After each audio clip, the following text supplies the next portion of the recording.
ఇవాళ కోదాడ నియోజకవర్గంలో బర్కచెర్ల గ్రామంలో ఉన్నాం. ఈ గ్రామానికి సంబంధించినటువంటి ఒక విద్యార్థిని ఎస్సీ గురుకుల హాస్టల్లో చదువుతున్నటువంటి విద్యార్థిని. మరి అంతకన్నా ముందే ఒక వారం రోజుల క్రితం వాళ్ళ క్లాస్మేట్, వాళ్ళ క్లోజ్ ఫ్రెండ్ ఇంకొక పాప సూసైడ్ చేసుకుంటే మరి ఆ సూసైడ్ తోని మనస్తాపం చెందినటువంటి ఆ బిడ్డ ఇక్కడ ఇంటికి వచ్చిన తర్వాత కొద్దిగా స్థిమితపడ్డది.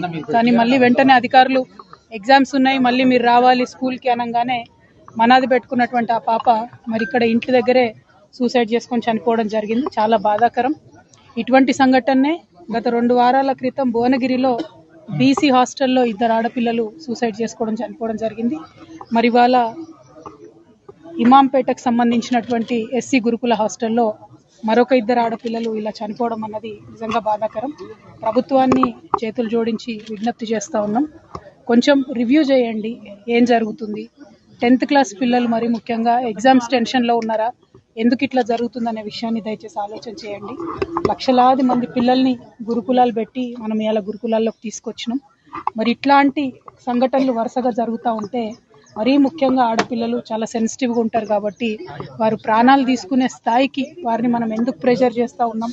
మరి గురుకులాల్లో ఏదైనా సిలబస్ బాగాలేదా, లేకపోతే కౌన్సిలర్స్ సంఖ్య తక్కువ ఉందా, లేకపోతే ఇంకేమైనా సౌకర్యాల వల్ల ఇబ్బంది ఉందా, ఇంకేదైనా రకమైన ఒత్తిడి ఉందా. దయచేసి ప్రభుత్వం ఇప్పుడు విద్యాశాఖకు సంబంధించి ప్రస్తుతం మంత్రివర్యులు లేరు కాబట్టి గౌరవ ముఖ్యమంత్రి వర్యులు ఒక్కసారి రివ్యూ చేసుకుంటే బాగుంటుందేమో. ఆడపిల్లల అంశం సెన్సిటివ్ అంశం, పైగా ఇప్పుడు ఎగ్జామ్స్ వచ్చేటటువంటి టైం కాబట్టి అన్ని సోషల్ వెల్ఫేర్ హాస్టల్స్ కూడా ఒక్కసారి రివ్యూ చేసుకొని కౌన్సిలర్స్ని పటిష్టంగా పెట్టి పరీక్షల్లో అత్యధిక ఉత్తీర్ణత శాతం సాధించే విధంగా, విద్యార్థుల మీద ఉన్న మానసిక ఒత్తిడిని తొలగించే విధంగా ఉండాలని చెప్పి కోరుతా ఉన్నాను.